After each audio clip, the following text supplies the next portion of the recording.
we are here live on Substack TV, the Blackbird Writers crime fiction flock on Substack TV. And with me are my two co-hosts, Tracy S. Phillips and Valerie Beal. So Tracy, tell us about you and take it away. Hey, thanks, TK. And I am Tracy S. Phillips, and I write about fierce women who face their shadow side.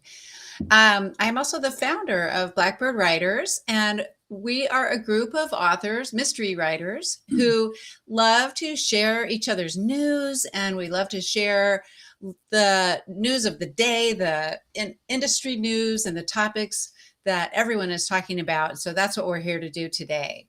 And Val is with us here today too. I am Valerie Beal. I write books for readers age 10 and up who I should say, often inspired by my travels. And I'm also a book marketing professional. I didn't mean to be, but then I ended up kind of being one. So there.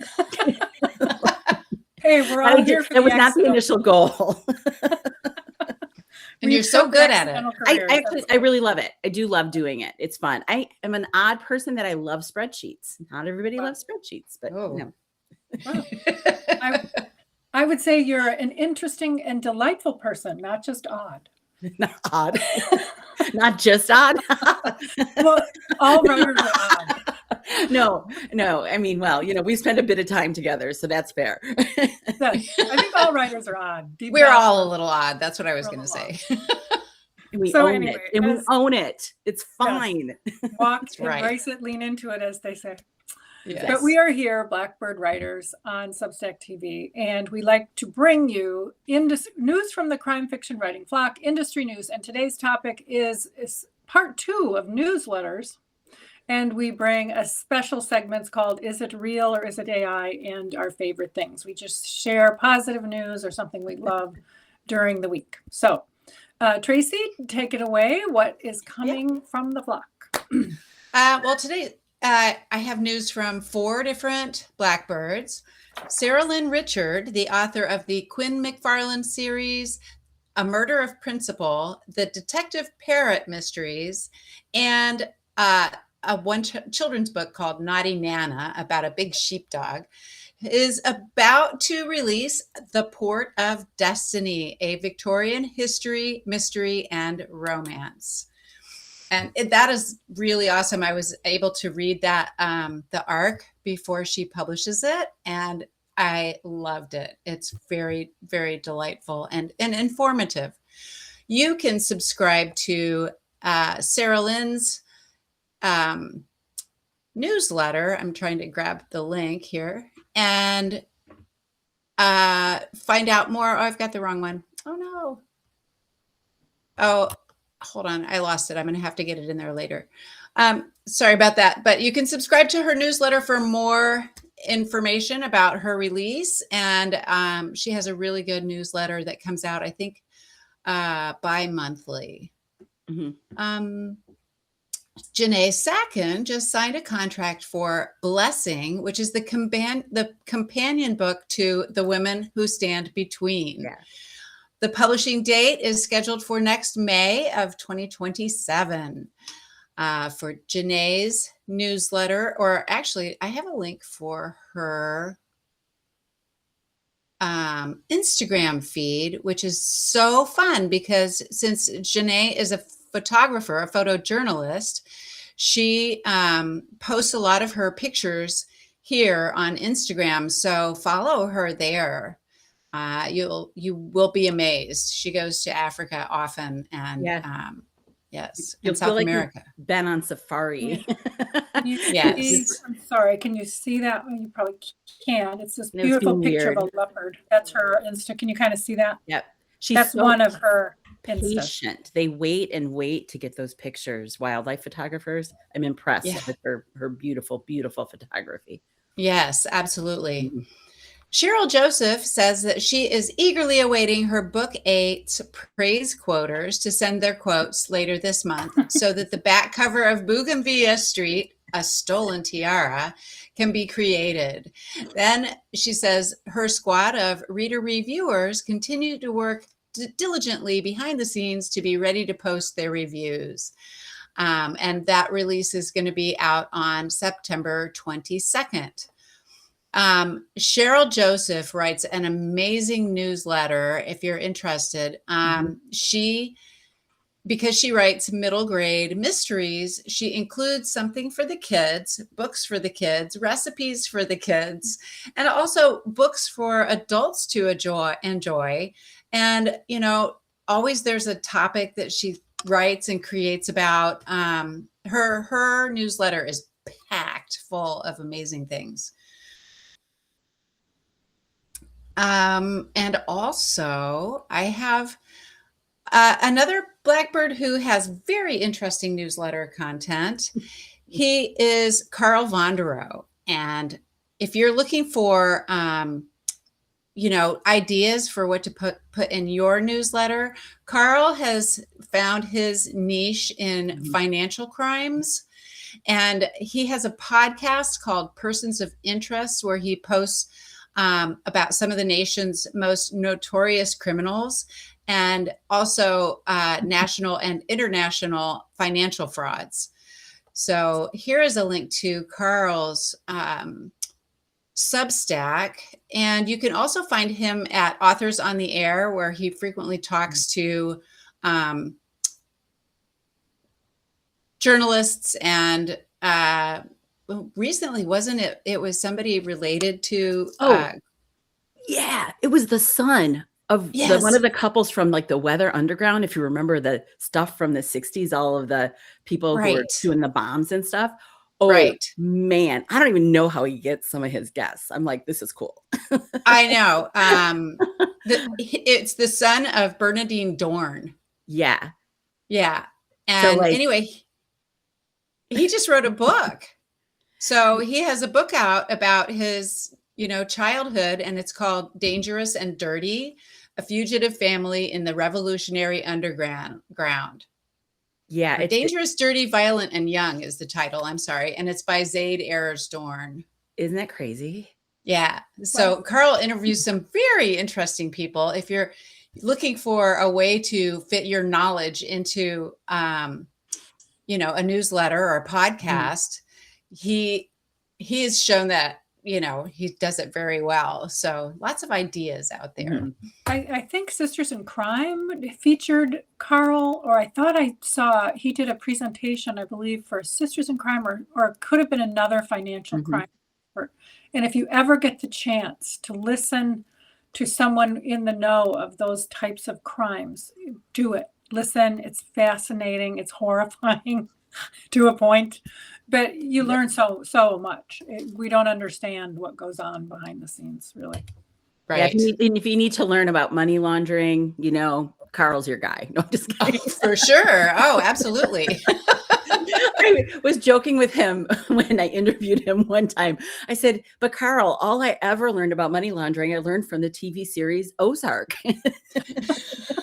He's like, well, okay. So I love that show, by the way. I really did too. Yes.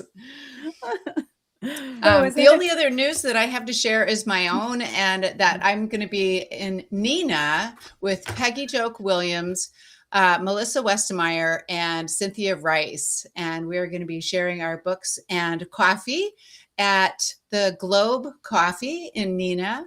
And they've even created a specialty coffee drink for us called it's a blackberry and vanilla latte.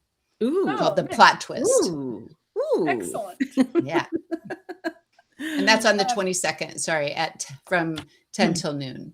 Great. Congratulations. It's going very well for you.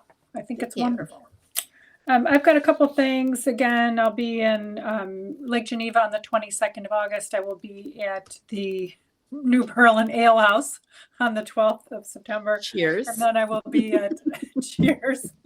I will be at Untitled Town with Val from the 25, 27 in Green Bay. Yes. And let me interrupt. I'm sorry. That's exciting news because Untitled Town is now back. And they were like, I forget what was the last year that they had it. I think it was 2020. Yeah, it was so fun. It's so fun. And it's for readers and for authors. And the programming is equally accessible and interesting to both types of people. So So that's Untitled Town in Green Bay, 25th of September through the 27th. Yes. So. Please join us. And then I will be teaching a class on writing log lines at that event and moderating and having some fun. So a couple other things. I also have a blog post coming out for the Blackbird Writers next week called So Similar. And I make the comparison between the fashion world and writing mysteries. So, look for that coming up on Blackbird Writers. So similar? Similar? Really? So similar. SEW similar. Yes. So I make the comparisons for us all to laugh at. Oh, that's great. I'm excited for that. And because there's a new Project Runway season out, and I thought, okay, I've got to talk about it. And, I'm a sucker for Project Runway. It's been in its 22 seasons, I think, and it's missing Tim Gunn dearly and Michael Kors, but it's still fun to watch. So anyway, also, the publication called Book Life, produced by Publishers Weekly. It's now doing something called Book Life Biz, B-I-Z. From budgeting to book sales, watch real-life business case studies about self-publishing from indie authors.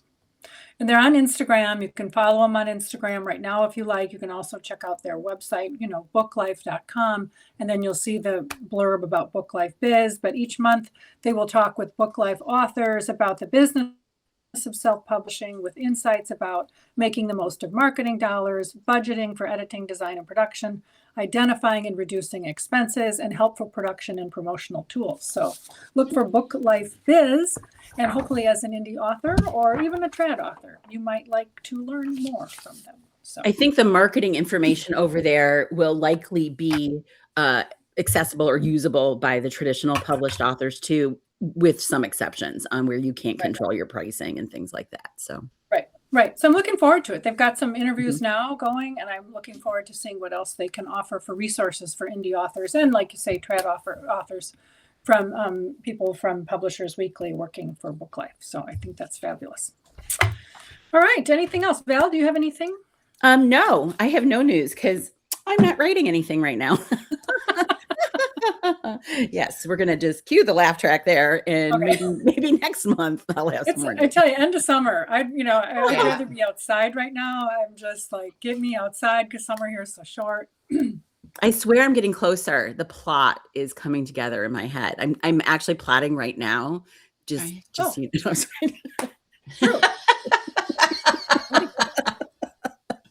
It's so sad. But yes, so here's my goal. So let's see, I'll put this out here in the real world, that I want to have that book out by Left Coast Crime, which is the first weekend of April, 2027. Good for you. Wow. See, and I just think I think one step at a time. I just want to write the book. And whenever that gets done, then I'll think about publishing. I'm not smart enough to schedule that stuff right away. No. I wouldn't even call it that. It's just like the whole pie thinking, which also gets me in trouble because it's like then the thing is so overwhelming because it's not just write the book. It's write the book, publish the book, market the book. Yeah. So. Yeah, for sure. So I have started writing. What? I have started writing. Another one. Wait, that's so exciting because you're in the middle of so many other things with production and marketing for your other books. Which one is this? It's going to be called After the Fall. Oh. Uh-huh. And it's kind of a suspenseful romance. And I think it's going to have some paranormal aspects to it. I'm not sure yet because I'm a pantser. Is it an extension of any of your current series, or this is new? Another standalone. Okay. Oh, good for you. Yeah, I like those. Why not do a standalone? Why not? Yeah. Cool. That's exciting. It is. Thanks. So, well, we're going to talk about newsletters today. Again, we talked about them last week, and we talked about frequency, I think. And what else did we talk about? We talked about the frequency. We talked about the audience. We talked about content. So those were the things. And we actually had so much to talk about. I'm going to keep talking about it this time. Yes. So there's things you can do. Here's just a couple of more ideas for your author newsletter. First of all, always think about who your audience is. Is it for readers or is it for other authors and writers? So, there could be authors who've never published before. There could be authors who have a series. So you have to think about, kind of break down that audience. But then also in terms of readers, like I really am just kind of focused on what do my readers want right now? Because I just feel like there's so much content in my books that I can be sharing. I've got things like extra chapters that I had to cut. I could use and put those in my newsletter. I could use things about a funny quote, something about a season, and I love to use, the geography in my books. I could talk about visiting Mineral Point or Cedarburg or Minocqua and Wisconsin and say, hey, this is what I love about these places and this is why I wrote about them. So anyway, any addition to that, Val or Tracy, about audience for your newsletter? I like bonus content. If on the reader perspective, when I'm getting newsletters from authors that I like their series or, their standalones, I like being in the know on stuff. Maggie Stiefvater, she writes YA sort of fantasy series and stuff. And she is the kind of person who's got a lot of different creative hobbies or outlets. She illustrates and she's a musician and she's different things like that. But it's kind of fun when you get sneak peeks also behind the scenes. And she was like relearning cello, which she hadn't picked up for a while. And it was really kind of funny because she's like I'm bad at this now. Like like her strength in her fingers and all that. And I mean, it was interesting. So I like that kind of authenticity too, like but we always have to be careful, like how much about our personal lives do we share? I do not think she's ever named her children, and they are much older now. But I think I believe she's the author who calls them Thing 1 and Thing 2. I might be wrong. It might be a different author doing that. But so that's also a concern too from the author perspective. Like I say, be authentic, but then, like you want to be a little bit careful maybe about your personal life. And we think about, been thinking about stalking this week because I just read Tracy's, the arc of your safekeeping book. It's coming out at the end of this month. I'm just like, maybe I do share too much information online. Not that I have a stalker, but like you start to think about like, what do you share? So there's a fine line. And I think if you've got young kids, and then you might be a little more careful too, like what you share about your family and stuff. So. Oh yeah, absolutely. Yeah. I never share pictures of my grandchildren or their names. And one of the things I like to share for readers is the books that I'm reading or the shows that I'm watching or that kind of thing. Or like a sneak peek into my life of gardening or I don't share cooking. I feel like everybody does that. Pictures of food kind of gross me out. So, but a lot of people do share, their recipes and that kind of thing for their readers. And I think that's great. If you have that kind of a book where people are cooking things, So you can do book recommendations, reading lists. And the other thing we can also do is, giveaways, right? Oh, yes. Yep. So, you can make it fun. You can do a puzzle. You can, somehow get some engagement there and some responses. You can perhaps, direct people to your social media and say, hey, here's a picture, find Waldo or find the clue and make it fun like that if you want to. Yeah. I like to ask a question sometimes, and then that's easier to kind of handle the answers over on social media, right? Because replying to a newsletter is weird. It doesn't give you a lot of traction, because that's just in the email space then. Right. But I like when people ask a question like, or show me your office or your desk, and I love that. I'm so nosy. I love to see other people's workspaces and I'm a sucker for the gardening. The food stuff, right? I'm with you on that. If it makes sense for the book, like it's a culinary cozy or, something that makes sense. But well, you're both going to love it because I incled drink recipes in mine. Oh, so. That's a different category. That's fine. That's drink recipes. That's I am on board. Oh my goodness. Anyway, yes. Cheers Well, to that. so go on about the other things you can include beyond food recipes. I kind of like when authors share other storytelling things they like, not books. I like it when they say, this is the series I'm binging. I can relate to that because I do a lot of Netflix binging and whatever, or Hulu or whatever, or the movies they like. Well, I kind of like it when they say what they don't like, and I think we're really careful with that because we don't want to, I would do that more with like a movie or a TV series because I feel Right. like I can be critical over there. I wouldn't want to do that to other authors unless it's somebody really, really famous. And then they've killed off a famous, one of their characters or something. And everyone's talking about, that. Maybe, sometimes the hard stuff, like, I've been querying this long and I'm not getting any traction, or I realize I wrote myself into a corner and, like, Right. just like we have empathy for that. We Right. can Well, relate. it's funny you mentioned that because that's a trend right now on Instagram is, they have this happy picture. It's a carousel. And they have a happy picture of, you see me like this, but let me tell you about my failures this week. And then you swipe and there people just say, look, I queried, I failed.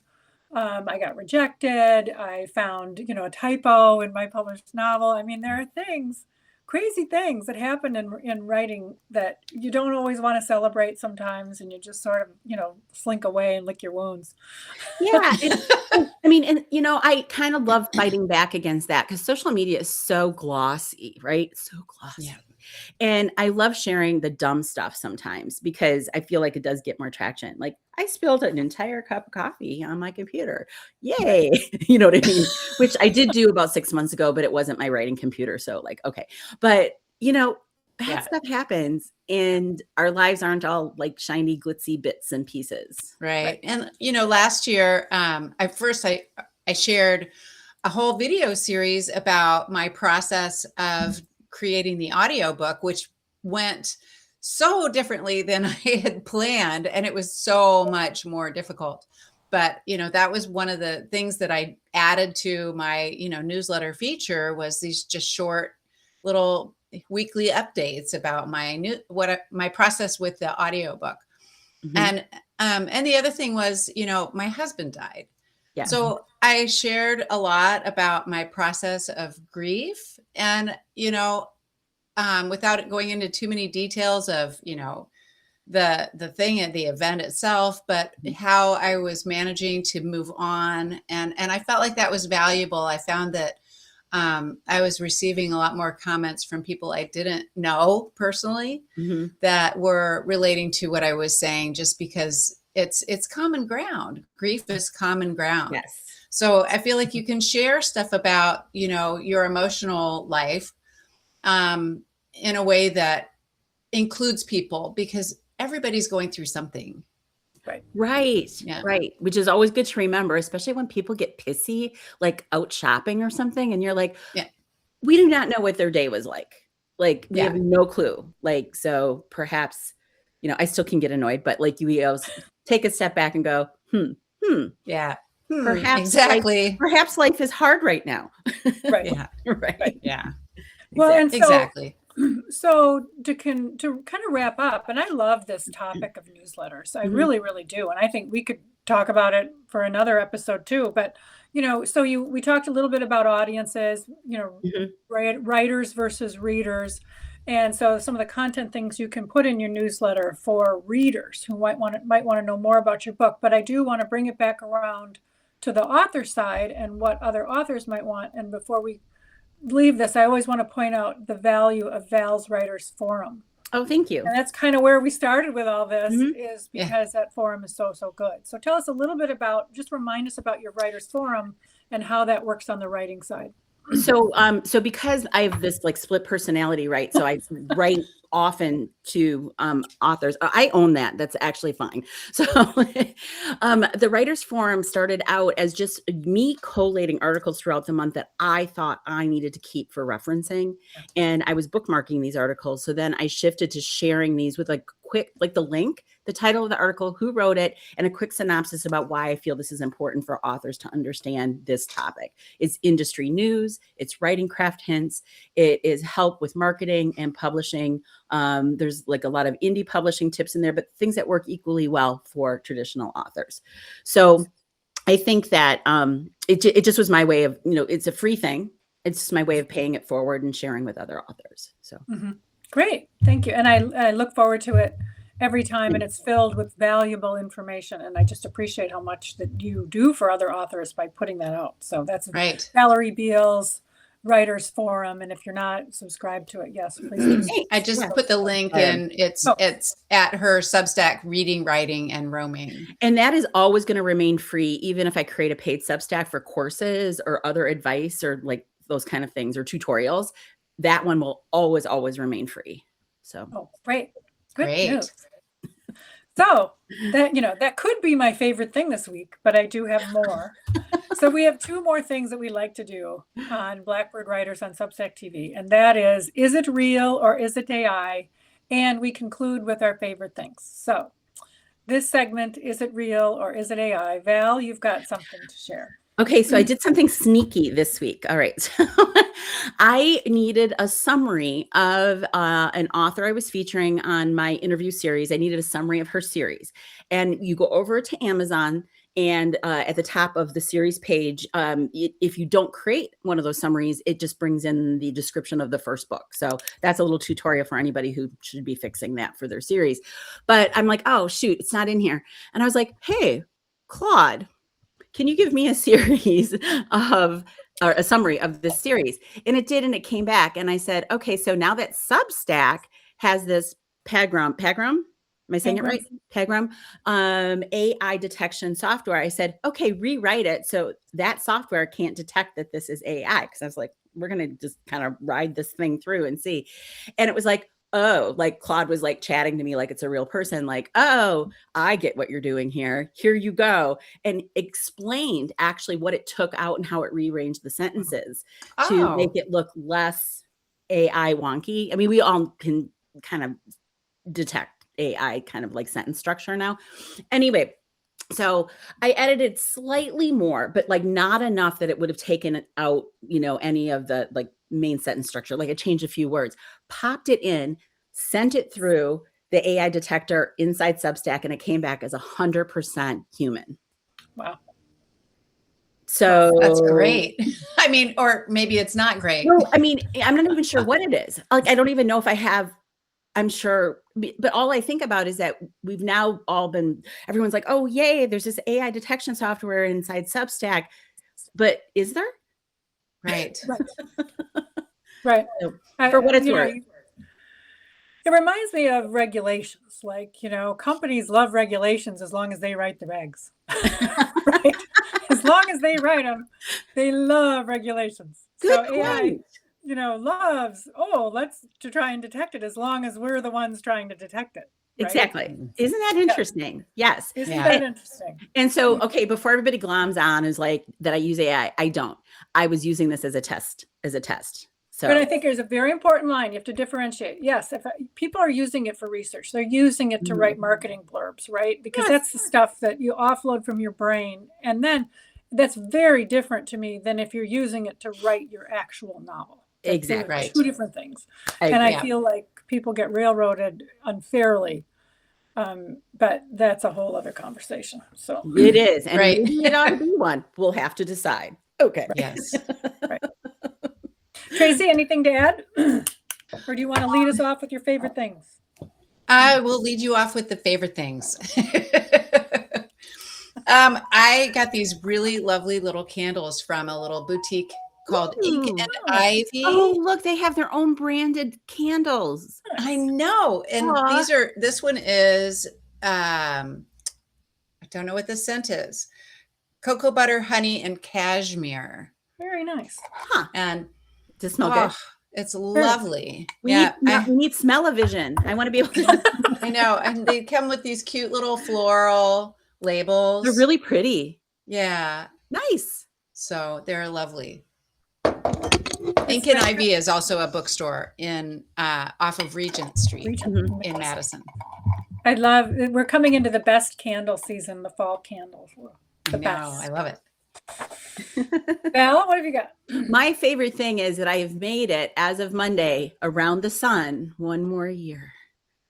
Oh, is it your birthday coming up? Happy birthday. On Monday. Oh, okay. So Happy birthday. cheers to a number I will not admit. Happy birthday. Thank Happy you. birthday. I am going to go with the Cozy Mystery Party Gals on Facebook. Yeah. There is a group called Cozy Mystery Party, and that's run by Sean and Heather. And I did what they call a cozy takeover this week, and it was a blast. They're a total fun, and they celebrate books and indie authors, and they would love to have Blackbirds on. And they just bring joy to the writing world at a time when things sometimes can get a little bumpy. Just to sit down for an hour and talk to people who love books and want to celebrate what you're writing is just a joy. So thank you, Cozy Mystery Party, this week for having me, and it was a delight, and I was thrilled to be there. Awesome. Wonderful. Yeah. So anyway, from our nest in the Midwest, we discuss what's going on in the crime fiction flock of the Blackbird Writers. We discussed industry news. Is it real or is it AI? And our favorite things. And we wish you a very happy weekend on behalf of Tracy, Val, and I. Thank you for joining us. We will see you next Friday with a new subject to discuss at 11 a.m. Central. And we wish you the best and have a nice weekend. Thanks, everyone.